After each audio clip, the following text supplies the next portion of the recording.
12월 12일 오늘 새벽 만나 묵상은 미가서 5장 2절에서 6절 말씀입니다. 베들레헴 에브라다야, 너는 유다 족속 중에 작을지라도 이스라엘을 다스릴 자가 내게서 내게로 나올 것이라. 그의 근본은 상고에 영원히 있느니라. 그러므로 여인이 해산하기까지 그들을 붙여두시겠고 그 후에는 그의 형제 가운데 남은 자가 이스라엘 자손에게로 돌아오리니 그가 여호와의 능력과 그의 하나님 여호와의 이름의 위엄을 의지하고 서서 목축하니 그들이 거주할 것이라. 이제 그가 창대하여 땅끝까지 미치리라. 이 사람은 평강이 될 것이라. 아수르 사람이 우리 땅에 들어와서 우리 궁들을 밟을 때에는 우리가 7 목자와 8 군왕을 일으켜 그를 치리니 그들이 칼로 아수르 땅을 황폐하게 하며 니무르 땅 어기를 황폐하게 하리라. 아수르 사람이 우리 땅에 들어와서 우리 지경을 밟을 때에는 그가 우리를 그에게서 건져내리라. 1920년 슈바이처가 아프리카 선교를 할 때에 약품이 모자라는 일이 생겼습니다. 그 일이 신문에 보도가 되었고 그 신문을 접한 많은 사람들 가운데 특별히 13살 미국 소년이 자신의 저금통을 깨고 그 돈으로 아스피린 한 통을 삽니다. 그리고 그 아스피린을 어떻게 선교사님에게 보낼까 하다가 그 당시 미국 공군 당국에 수송을 의뢰하는 편지를 보냈다고 합니다. 그리고 그 사실이 방송으로 보도가 되었고 방송을 통해서 많은 사람들이 이 선교에 동참했고 그때 돈으로 약 40만 불가량이 모여졌다고 합니다. 어린아이 하나로 출발한 그 시작이 아무도 상상할 수 없었던 이런 큰 결과를 이루게 되었다는 것에 많은 사람들은 놀랐고 감동을 받았습니다. 때로는 우리가 생각하지 못한 일이 우리가 생각하지 못한 사람을 통해서 이루어지는 것들을 보게 됩니다. 세상에서는 예상했던 결과나 당연한 방법과 진행으로 우리보다 능력 있는 사람을 통해서 큰 일들이 이루어지는 것을 많이 보아왔지만 하나님의 일에는 보잘것없는 사람이, 기대하지도 않았던 사람이 하나님의 역사를 이어가고 엄청난 일을 이루어가는 것을 볼 때가 있습니다. 어린아이의 오병이어가 5,000명 이상을 먹인 것처럼 작은 것이, 하찮은 것이, 시시한 것이 하나님의 큰 역사를 이루는 것들을 보게 됩니다. 예수님이 탄생하시기 700여 년 전에 미가라는 선지자를 하나님이 선택을 하셔서 700년 후에 이 땅에 오실 메시아에 대한 예언을 하게 하셨습니다.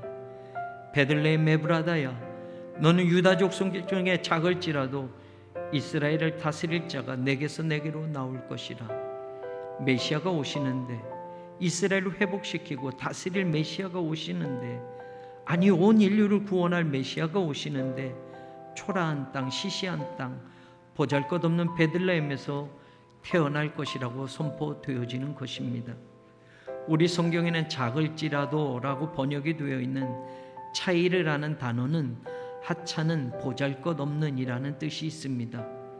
오히려 크기를 따지는 작다, 적다에 어울리는 히브리어 단어는 메아트가 적합한 단어입니다.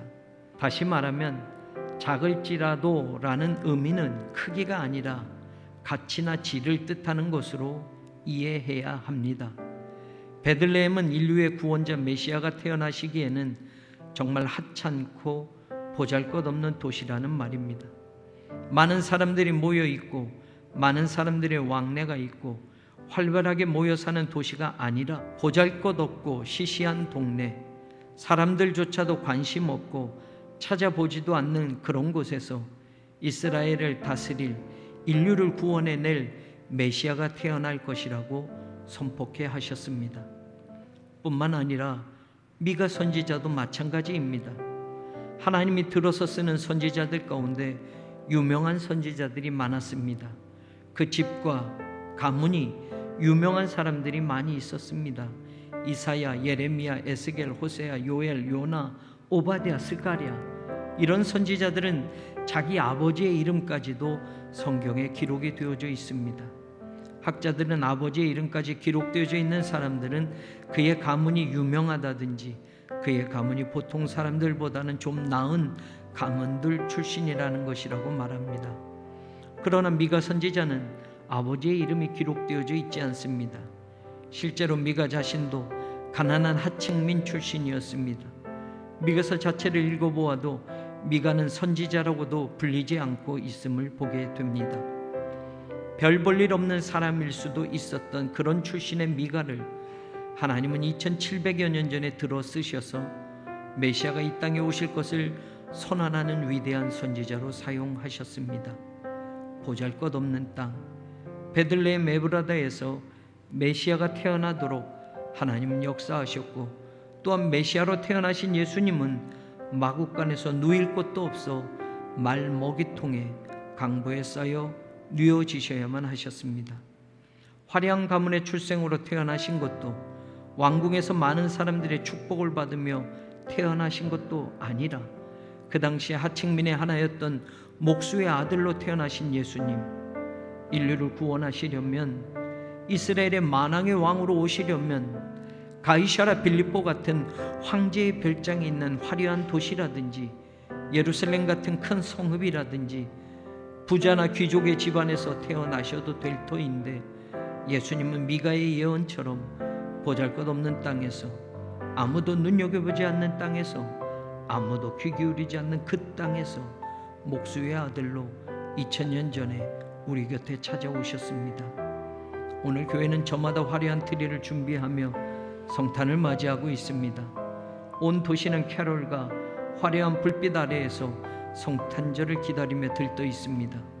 그러나 진짜 만나야 할 메시아는 세상의 분유함과 상업적 화려한 치장 속에서는 절대로 만날 수 없는 분이십니다. 대강절기 기간 동안 이 땅에 오시는 예수님을 기다리는 우리의 신앙이 사람들이 보지 않는 곳, 기대하지 않는 곳을 바라볼 수 있기를 소망합니다. 그런 믿음의 눈으로 주님을 기다릴 수 있는 우리들이 되기를 진심으로 원하며 기도합니다.